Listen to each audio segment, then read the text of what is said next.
بشتكي له بقول له انا حاسس ان بدات ابقى بنسى، يعني في حاجات مهمه بنساها وبتاع ومش عارف ايه وانا باكل ايه، باكل جمبري برضو وسمك وانا على فكره اقول لك على حاجه، أنا المشكله دي كانت عندي بس اتحلت نهائيا. ما بقتش انسى ما دلوقتي بقتش خلاص. انسى اي حاجه، بقيت مرتب حالي جدا، بقيت تمام وكله كويس مش عارف ايه. انا خليته خلص كل الحاجات اللي حسسني فيها بالذنب وده انا مقصر تجاه نفسي ان انا باخدش الدواء ده وبتاع. سألت سؤال غريب جدا، قلت له ايه اسم الدواء ده؟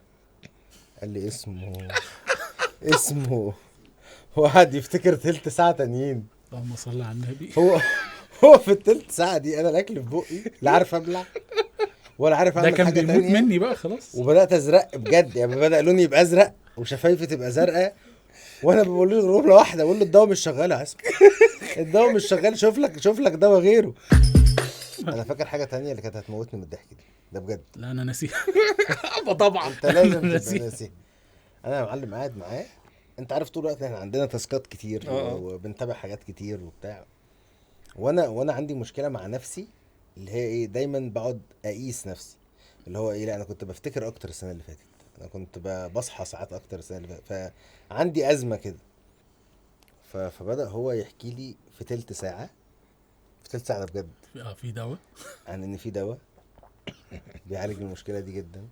وبعدين مصطفى احنا لسه داخلين على شغل كتير جدا، فازاي تنسى، والموضوع ده لازم تعالجه وما ينفعش تسيب نفسك. وقعد انا حسسني انا كنت هعيط وسمك. محاضره من اللي هي يديها لك اجدع سيلز بتاع ادويه. وانا على فكره اقول لك على حاجه، انا المشكله دي كانت عندي بس اتحلت نهائيا. ما بقتش انسى ما دلوقتي بقتش خلاص. انسى اي حاجه، بقيت مرتب حالي جدا، بقيت تمام وكله كويس مش عارف ايه. فانا خليته خلص كل الحاجات اللي حسسني فيها بالذنب وده انا مقصر تجاه نفسي ان انا باخدش الدواء ده وبتاع. سألت سؤال غريب جدا، قلت له ايه اسم الدواء ده؟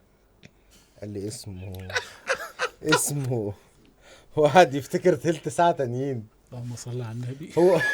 هو في التلت ساعة دي انا الاكل في بقي لا عارف ابلع ولا عارف ده اعمل كان حاجة بيموت تانية، مني بقى خلاص. وبدأت ازرق بجد، يعني بدأ لوني يبقى ازرق وشفايفي تبقى زرقاء، وانا بقول له جملة واحدة، اقول له الدواء مش شغال يا حسن، الدواء مش شغال، شوف لك دواء غيره، الدواء مش شغال.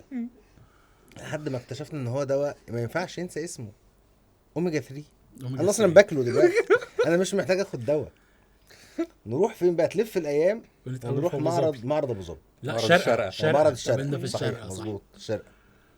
ويجي استاذ محمد عبد المنعم صاحب دار سما، وهو رجل يعني عظيم، يقول نفس الجمله اللي انا قلتها.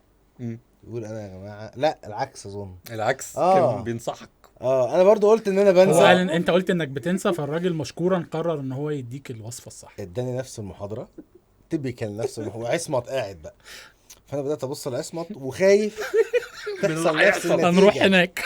احنا هنروح هناك وهموت هنا بقى خلاص، بس كنت عامل عمره ساعتها كان تمام. فبدأ يشرح كل الحكايه برضه ويقول قد ايه الموضوع ده، عشان هو كان عمل حادثه ما وبعد كده مش عارف ايه، فالدنيا ظبطت جدا جدا جدا. والدواء ده اسمه يا جماعه الدواء ده بينسيكم.